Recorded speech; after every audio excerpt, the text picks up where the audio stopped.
হাটহাজারীতে বাস ও CNG চালিত ট্যাক্সির সংঘর্ষে এক ব্যাংক কর্মকর্তা সহ 2 জন নিহত হয়েছে।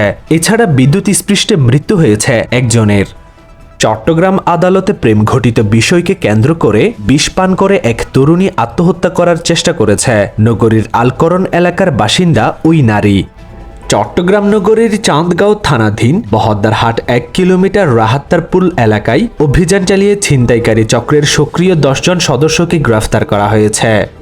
রাঙ্গামাটিতে পাহাড়িকা পরিবহনের যাত্রীবাহী একটি বাস নিয়ন্ত্রণ হারিয়ে সড়কে উল্টে 10 জন যাত্রী আহত হয়েছেন। আহতদের রাঙ্গামাটি হাসপাতালে চিকিৎসা দেওয়া হচ্ছে। চট্টগ্রামের রাউজানের নোয়াপাড়ায় মোহাম্মদ হাসান রুস্তম নামের এক যুবলীগ কর্মীকে এলোপাথাড়ি কুপিয়ে হত্যা করেছে দুর্বৃত্তরা।